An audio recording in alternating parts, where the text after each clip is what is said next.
Aí, soltei o play aqui também na gravação. Bom, galera, hoje eu separei um tema para estar comentando com vocês, né?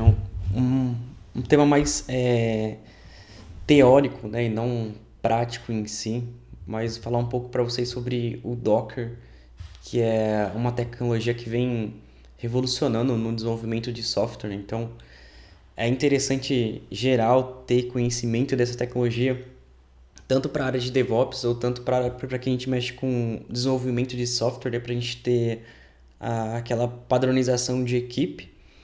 E é muito importante vocês aprenderem porque 99% de todas as companies utilizam hoje, tanto nacional, tanto internacional, qualquer lugar que vocês forem, vocês precisam de conhecimento em Docker, às vezes ali para uma aprovação. Então, aproveita esse tempo de experiência com essa skill para que vocês tenham de fato um futuro diferente, né? Então, pensar no lado profissional de vocês também.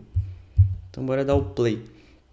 Bom, o que é o Docker? Eu separei aqui entre etapas, né? Aquele primeiro containerização, independência, e depois disso a gente tem uma eficiência, né? O Docker, ele é uma plataforma de virtualização por meios de containers, né? E esses containers permitem você empacotar aplicativos e suas dependências, né? O que seria esses aplicativos e suas dependências?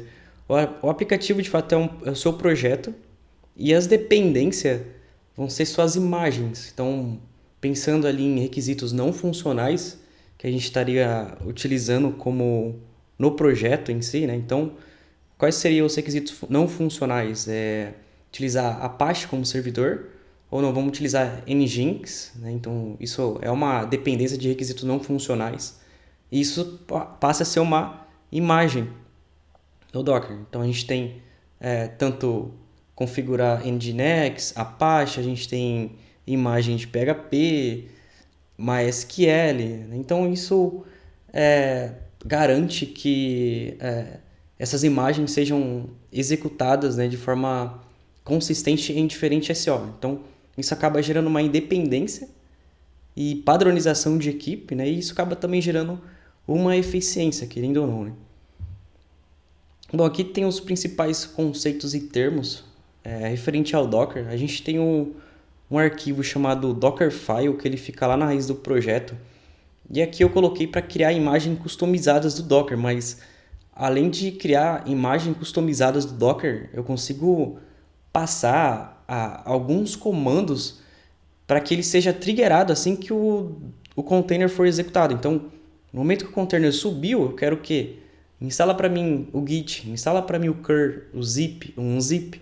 Então, o Dockerfile significa também ter esse relacionamento no back-end ali para tanto ter um download de uma imagem, mas como triggerar alguns comandos no servidor em si, como dependências.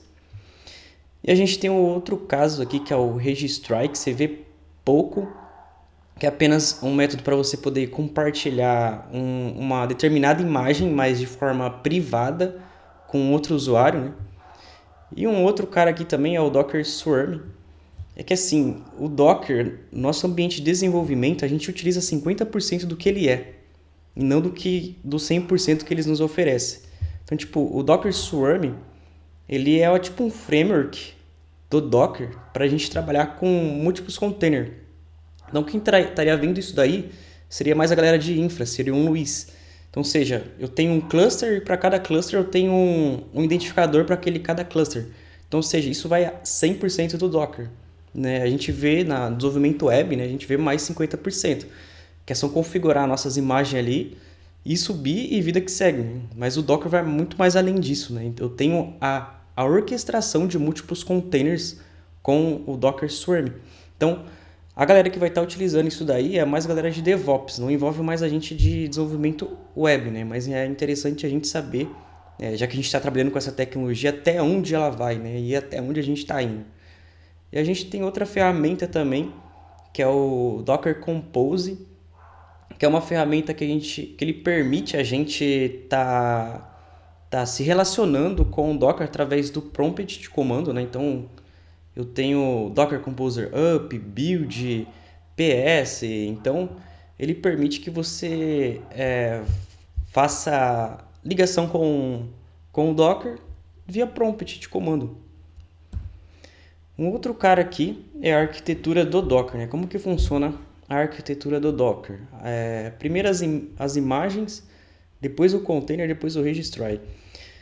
O primeiro ponto de partida, guys, é a imagem, porque a imagem ela entra nos nossos requisitos não funcionais quando a gente está desenvolvendo um projeto. Né? Quando a gente está desenvolvendo um projeto, 2 pontos que a gente aborda: requisitos funcionais e requisitos não funcionais. Então, ou seja, os requisitos não funcionais vai ser a imagem do Apache, PHP, MySQL, PostgreSQL, é tudo que a gente vai utilizar de servidor. E um container, ele é uma instância em execução em background que vai executar essa imagem. Então, ou seja, é como se fosse um servidor. Então, aí eu consigo acessar ele, eu consigo dar vários comandos dentro do container. E eu tenho esse outro cara aqui como terceiro, que é o Registry, que ele é apenas um serviço de armazenamento remoto ali das imagens, em background. Você vê pouco, né? Mas o foco mais principal, quando falando de Docker, é imagem e container. Bom, a gente tem aqui também outra etapa, que é criando e executando um container. Né? A gente tem N infinidade de outros comandos, né? Mas eu deixei aqui 4 pontos principais, que é o Docker Pull, que ele vai baixar uma imagem lá do Docker Hub. O Docker Hub ele é um repositório público do Docker para você baixar qualquer imagem. Quando eu aborto e falo sobre imagem de Apache, PHP, MySQL, não é simplesmente você ir lá e digitar PHP. Não, tem uma estratégia por baixo dos panos. Tipo, você tem o Docker Hub, você encontra na web aí, se você pesquisar.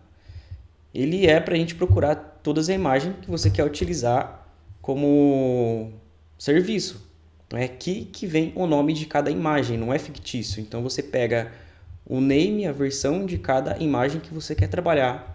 Então aí a gente tem o Docker Pull, a gente tem o Run, que ele vai criar e executar um container, a gente tem o PS para listar tudo e o Stop para estopar todas a execução que tiver do container, né, em background. Deixa eu tomar uma aguinha aqui.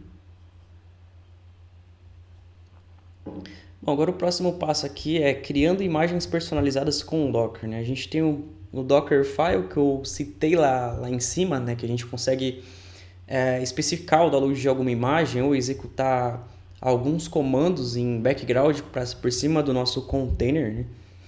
A gente tem o Docker Build que ele vai construir a imagem quando a gente especifica lá no Docker Compose YAML. E mais pra frente eu vou estar falando sobre o Docker Compose YAML para não ficar confuso essa parte de da onde vem esse build, o que ele constrói, né?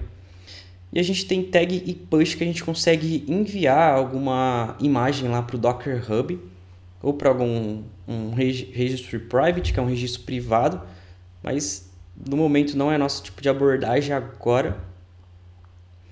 Bom, e tem outra questão aqui que é compartilhar imagens com outros usuários do Docker. Né? Para a gente compartilhar e que outra galera consiga ter acesso a essa imagem, né? Eu tenho o Docker Hub que eu consigo subir qualquer imagem que eu construir, ou o registry que a gente acaba utilizando para company. Né? Às vezes a gente quer deixar alguma coisa privada só entre nós e não que isso seja visível ao mundo externo e apenas no nosso mundo interno em si.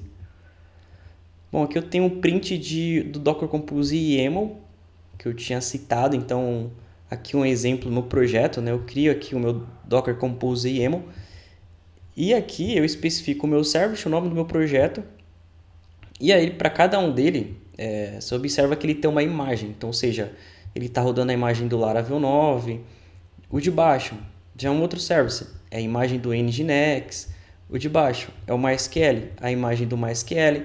Então, isso tudo aí por baixo dos panos é os nossos requisitos não funcionais do nosso projeto, do nosso app. E aí, quando você especifica o Docker Compose YAML dessa forma, e você dá o Docker Build, ele começa a fazer o quê? Ele começa a acessar essas imagens aqui, lá no Docker Composer, lá no Docker Hub, e ele começa a fazer o download instantaneamente de cada uma delas e colocando em cache aí no seu PC. Então, é aqui que vem as especificações das imagens de onde que ele busca. Esse é o Docker Composer YAML. Opa. E um outro cara aqui também é o Dockerfile. Então, aqui eu tenho um exemplo dele no projeto, né? Então, na linha 1 ali eu estou falando para ele pegar uma imagem para mim do Docker Hub, que eu vou utilizar no meu projeto PHP8. Então, ou seja, eu já tenho uma infra ali por baixo dos panos.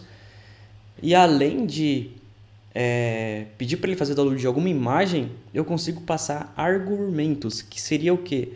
Quando eu digitar lá docker exec dentro desse container, acessar esse container, eu tenho argumentos que vai trazer um usuário padrão para mim e um ID padrão para mim. Então, tipo, ele acessa lá como usuário root e passa um ID fictício ali para ele, usuário que for. Você pode alterar isso à vontade. E além disso, também eu posso instalar algumas dependências naquele container. Então, estou dando ali um apt-get update, apt-get install, git, cur, zip, um zip, assim, de acordo com a necessidade do projeto.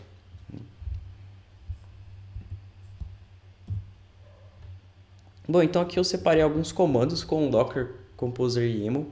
Então, a gente tem o Docker Composer up-d, que ele vai... Isso no prompt de comando, tá? A gente vai digitar aí, ele vai inicializar os containers, e o "-d" serve para que ele rode em background, né? Se você não colocar o "-d", ele gera um log gigante e você não consegue ter interação no prompt, porque você não colocou o "-d". Então, o "-d" ele fica em background e você pode ter interação com o prompt, porque ele não vai ficar gerando log ali para você.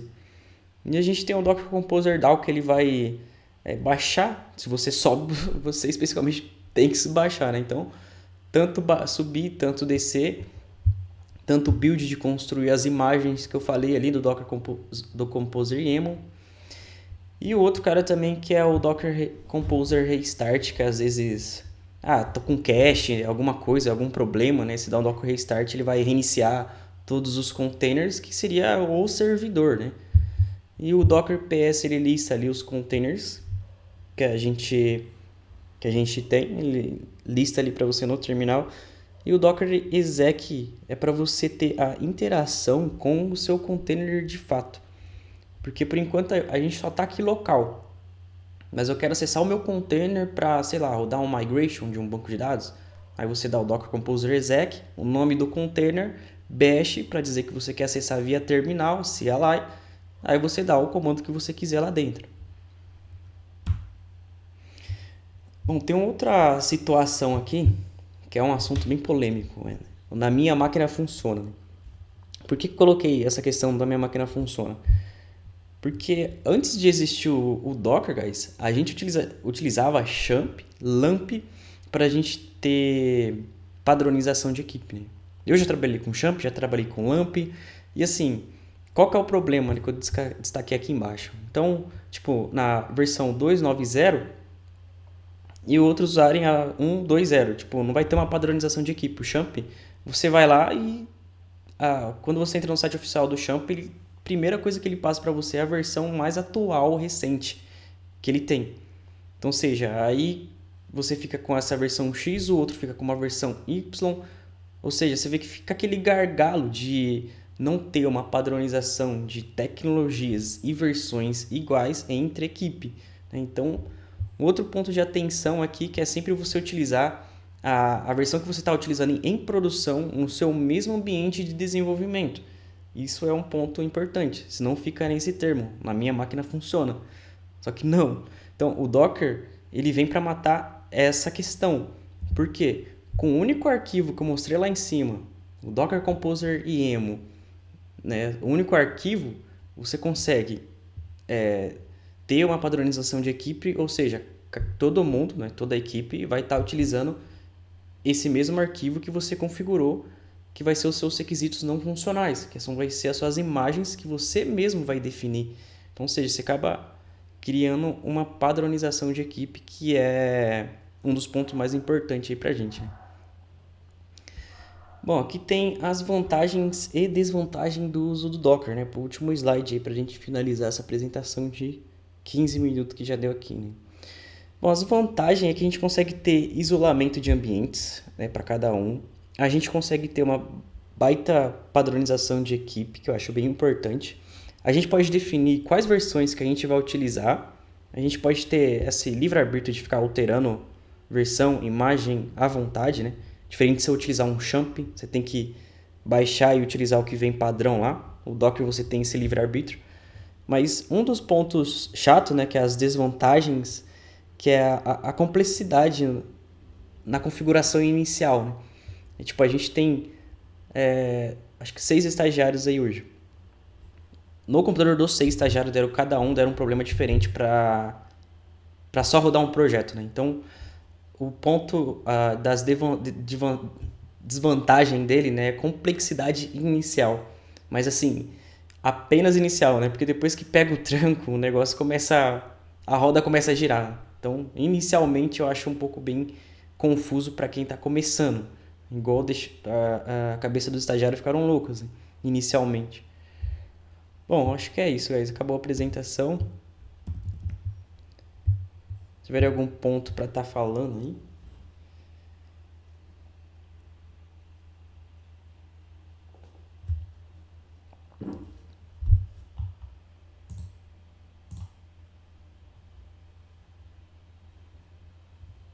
Posso parar aqui? Tá de boa? Ninguém...